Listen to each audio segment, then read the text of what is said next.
Oh, hello everybody! My favorite beat! Sunday with Ola!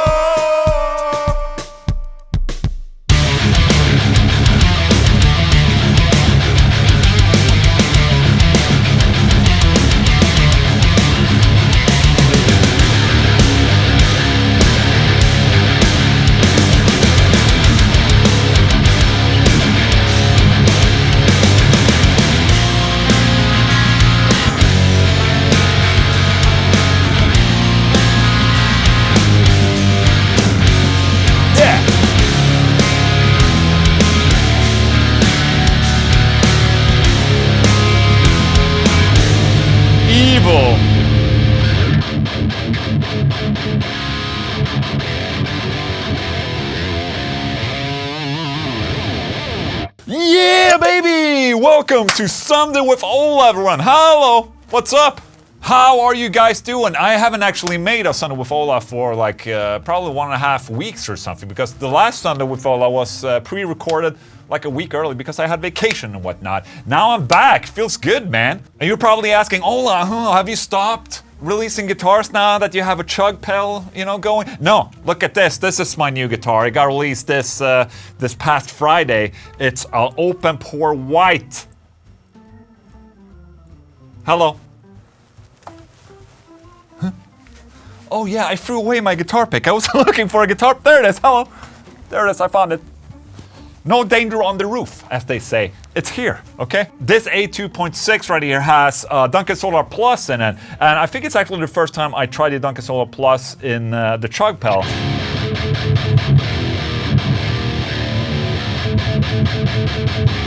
Extremely nasty. Ha! So since I haven't made a Sunday with Ola for like 1.5, 2 weeks, you guys are like, oh shit, should be so many awesome news for Ola to share today. Well, still kind of dry, man. Just saying. ThaNews. Now, one piece of news that made me incredibly excited was that Cold Chamber is reuniting for some gigs next year. Whoo! There were a couple of new metal bands back in the day that were dressing kind of funny. It was Cold Chamber and Orgy, I think. When the new metal wave kind of hit, there weren't too many new metal bands. And Cold Chamber and Orgy were kind of like, they were in the first pack of bands. And then it exploded and everyone became a new metal band.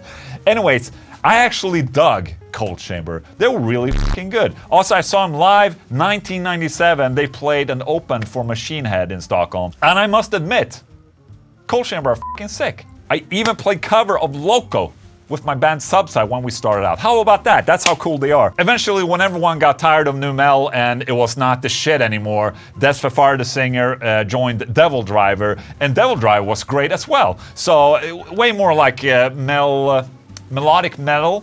Is that what you call Devil Driver? Melodic metalcore?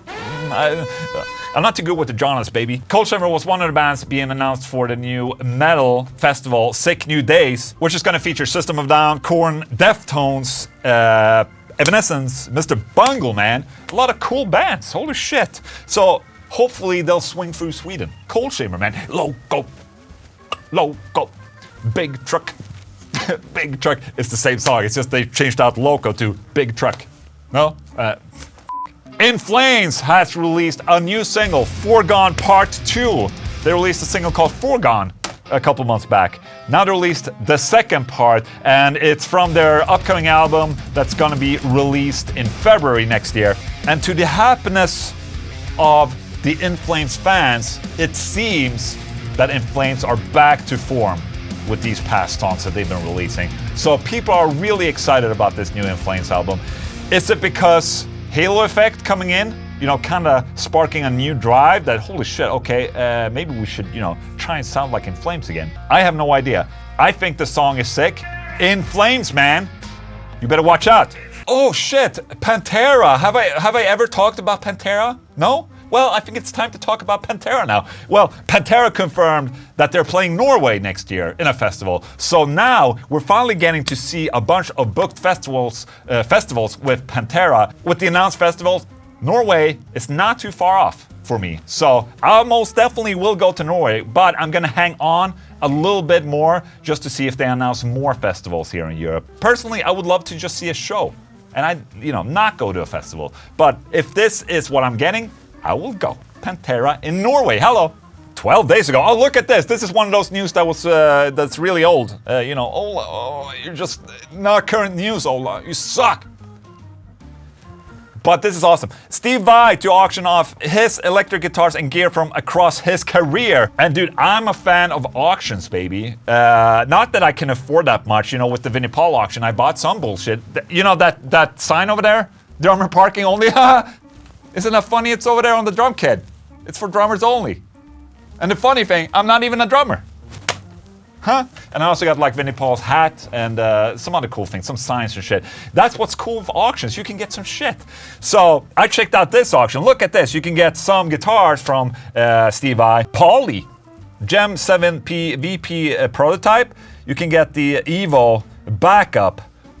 Evo 4, baby. That's gonna go for a lot of money. I mean, let's go to the auction and check it out. There's some really cool memorabilia that you can get from this auction, and a bunch of signed stuff, man. Look at this! Tank top, hand-painted vest. Also a bunch of outboard gear. I mean, Mesa Boogie tube stereo power amplifier. It's at $600 right now, which is actually a fair price, but it's probably gonna go up when the auction goes live. Okay, 1988 Ibanez Gem 7 RB electric guitar. Rupee. I thought it said poopy, but it says rupee. This is at current bid $9,000.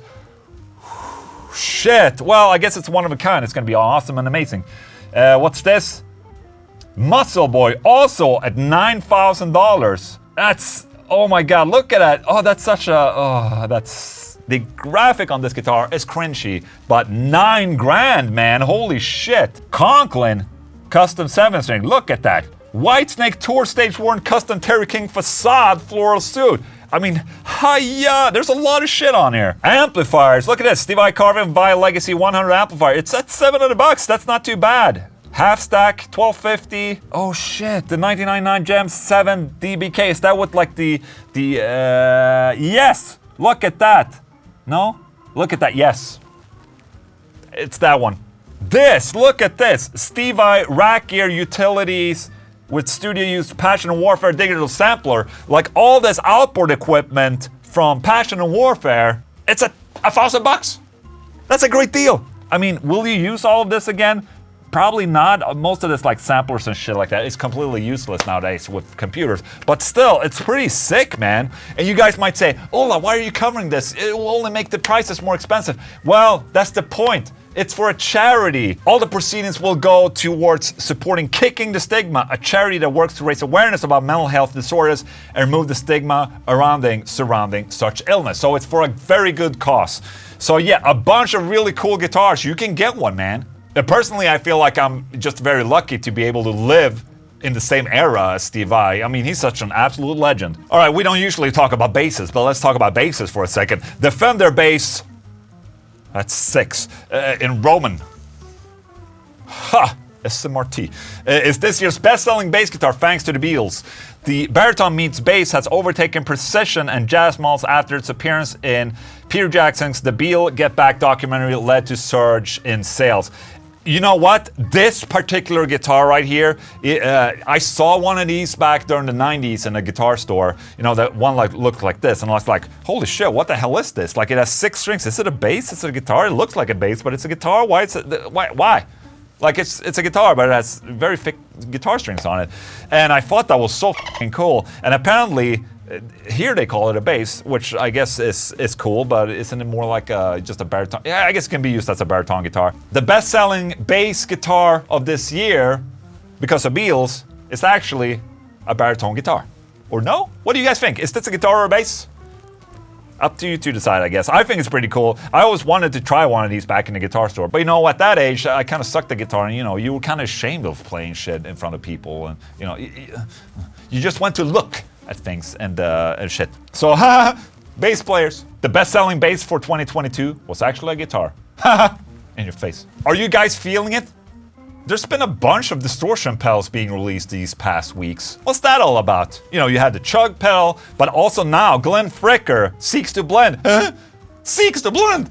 The HM2 style Swedish chainsaw and mono tones with a signature rev distortion pedal, the Northern Mauler. Look at that. The YouTube Gear Maestro wants you to say no to boring tone. Okay, all right, so basically HM2 clone with a little bit more variables in terms of the tones. And this demo right here sounds fucking sick. Who made this demo?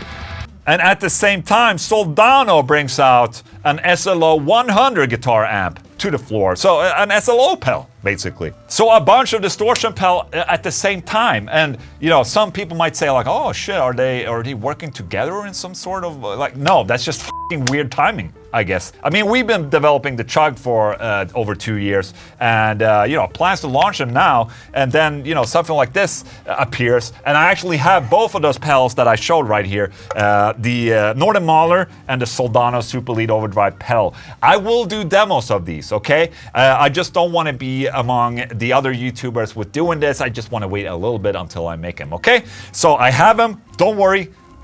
I bet they're fucking awesome, okay? Guitar pedals nowadays are becoming really fucking good, in my opinion. And I'm gonna make a video making a full pedal board using only pedals. I think I can come a very, very long way with equipment that's available today. Last but not least, let's talk about the best-selling amplifiers of this year, even though the year is not over. But you know, we're reaching the end of the year, and sites will, you know, make lists and shit. That's just how it is every year. According to Reverb, you know, the website, these are the best-selling amplifiers this year. Let's check the list. Positive Grid Spark 40 at the top. Holy shit, okay. Boss Katana 50. That I would anticipate. You know, the Boss Katana is a very popular amplifier. The Yamaha, okay, am I saying that right? Yamaha THR 10-2. Orange Microdark, Yamaha, Fender tone. Okay, so basically, I'm not surprised at all. The Positive Grid Spark being at the top, that might have surprised me a little bit. But basically what we're seeing is that combo amplifiers and smaller amplifiers are really dominating the market right now. Where on the list are we getting a full-blown amplifier head? The Mark Tremonti, probably. Or the DSL 40, is this a combo? I don't know, but the PRS Mark Tremonti MT15 is the first amplifier head on this list, I think. It's a really good amplifier head, so I must agree on that. But obviously, seeing this list, you can see it's dominated by combo amps. So that's where we're going. People don't need the big-ass heads anymore. Except for me, I still need heads and cabinets and full stacks. It's cool, man, it's cool. It sounds f***ing awesome. Have you heard of full stack? Have you ever stood in front of a full stack? You know, hearing that rah, let me know. I'm actually not sure how many people have stood in front of a full stack and playing, you know, a dual rectifier. Let's do a poll in the Premiere. Hello, there's a Premiere happening. In the Premiere, let's do a poll. Have you stood in front of a full stack? That means 2 4x12 cabinets and riffing out. Ever? Have you? You just have no idea with the generation of today. I have. Have you? Let's find out. How many? And that, my friends, was the news.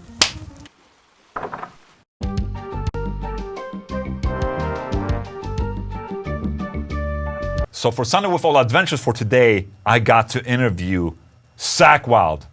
Holy shit. I had 25 minutes to talk to Zakk Wylde and to ask him about Pantera, also to talk a little bit about the riff hardcores he has going on right now. The full interview with Zakk Wylde will go on my channel later this week, but here's a 5-minute excerpt that I think you would really enjoy. So check it out.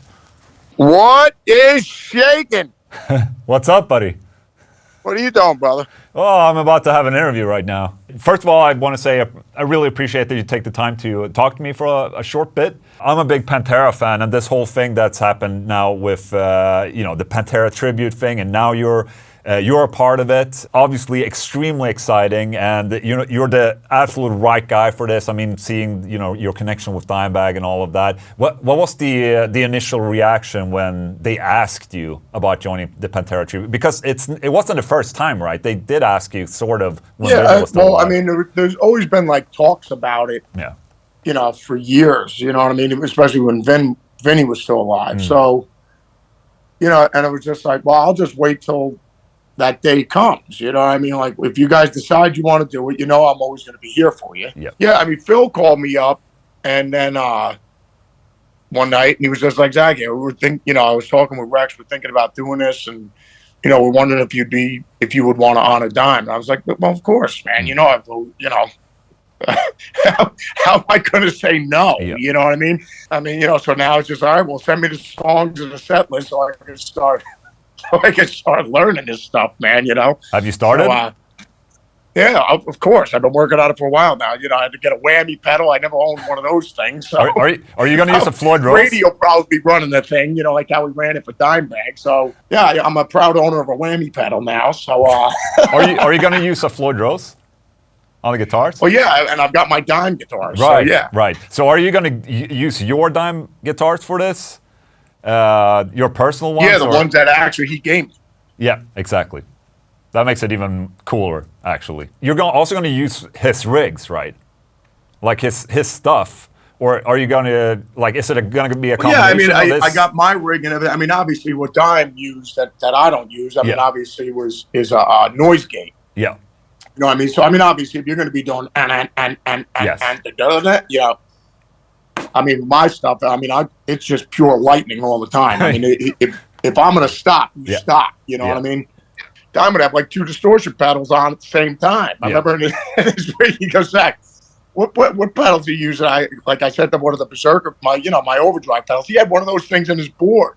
Yes. I was like, I go, Dime, it's probably not even adding anything. You know what I mean? I go, because you got so much overdrive on there. But for him, there wasn't enough gain. He loved it. Yeah. So and there's an art to controlling it. Yeah. So you're sitting and practicing. Is there like a particular song or solo you're particularly worried about?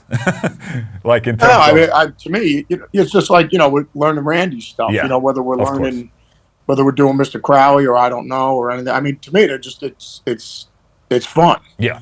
That's the joy of it. Whether we're playing goddamn electric, that solo's beyond. All the solos are blazing. They're all awesome. So, it's going to be fun when you're playing Walk. Yes, of course. And stuff like that, or, Cowboys from Hell or anything like that. But some of the other ones that we got on there, like, New Level and stuff like that. Those are all cool too. But it's just, I think I may have gone on your website. Just to see Becoming or whatever. You know what I mean? Yeah, right. Right. Well, that's the thing. Even if any of these things that I got stumped on, I was like, "What the hell is that?" It was just like, I would just go, "How to play?" Yeah. Hostile or whatever. You know what I mean? And it would just I'd go onto YouTube and just see all these other amazing players playing this stuff. Well, that's the thing.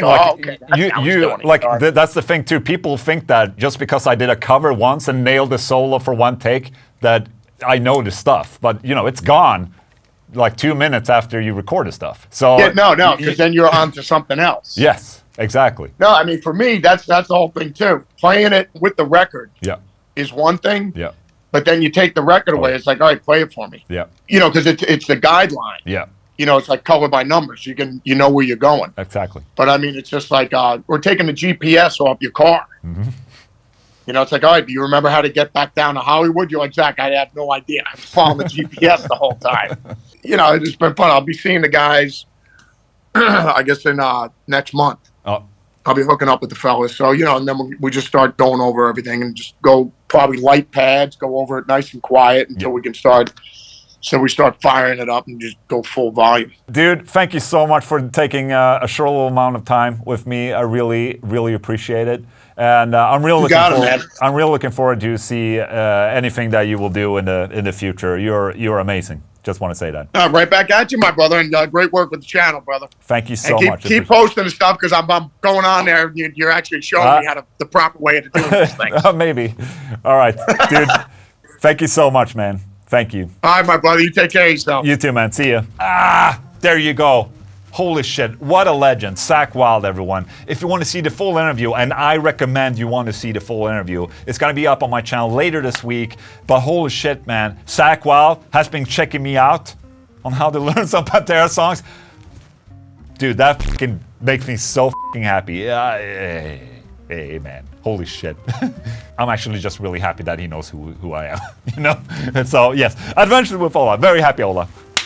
Question of the day, the section where my members get a chance to ask me a question on video and I get a chance to answer them. I gotta admit, because I received a lot of comments stating that I'm using the one and the same guy, Nicholas, for every question of the day. And you know, people are complaining. Some people are supporting, some people are complaining. And I just want to say I'm sorry. It will never happen again, okay? I'm gonna do a new member now, and let's just forget all about that and continue on. So today's question from another member is from Nick Olas. Let's go. Hey Ola, what are you usually tuned to? I hear drop C today, but most videos I know you're in standard, right? Thank you so much, Nick Olas. So usually, you know, when I'm playing with the Haunted, riding with the Haunted, I'm playing in standard D, right? But as of late, you know, and like a year ago, a lot of people were complaining that I was playing down tuned too much. Like I was playing D standard too much. And I'm like, oh, bring back standard E. And so I started playing and writing a lot of the SWOLAs in standard E because, you know, why not? I can do that. So for the past Sunday with Olas, if I've been using my fan fret guitar, it's been in drop C or in C sharp maybe, and any other guitar, it's been in standard E. This guitar, the new one, it came in standard E, but I tuned it down to C sharp. So.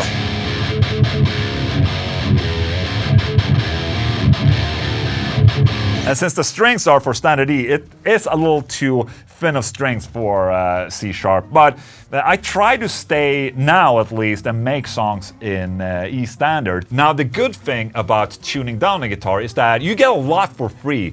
It just sounds more evil, like in the riffs, if you... Because you're getting that low tune, and you know, it's just lower, it's more evil, basically. But with that said, when you then, you know, play and write in standard E, the riff becomes more important. And at the end of the day, tuning down, you know, down to 7 string or even 8 strings, people are like just chugging the lowest string. It can sound cool, but it is maybe a tad cheap. You know, writing in standard E and making it sound cool and awesome and heavy, that is a little bit of a challenge. So I've started to do that. Except not for the past SWOLAs. I've been tuning down because it's just easier to be on that. So about 5 years ago, probably all of my guitars were tuned either to like standard D or lower. And since the past 2 years or 3 years, I think 50% of my guitars are tuned to standard E. I mean, I also think it's fair because a lot of people are still playing in standard E, even in Mel. So it's hard to cater to everyone in a demo, for instance, where it's like, you know, some people are like, oh, try with a 7 string, try with a standard E, try with a bass, try with an anus. It's hard to cater to everyone, so I try and switch it up a little bit here and there. Tuning up and down is just a really good way of switching things up. And you know, I hear different things when I'm in like E flat, for instance, and it's good. It's good. Try and change your tuning, you know? It's good for you. And that was question of the day. If you want to submit your question, you have to be a YouTube member and a part of the Discord channel. When you become a YouTube member and sync it to Discord, all these secret channels opens up. And that's where I'm like in voice chat and stuff like that. So put it in the FAQ section there and you might get featured on the next Sunday with Ola. Thank you so much. That was it for Sunday with Ola for today. Thank you so much for watching. Before we leave, Christmas is coming up. You can go buy some Ola Englund merch at olaenglundshop.com. It's a perfect gift for a perfect friend.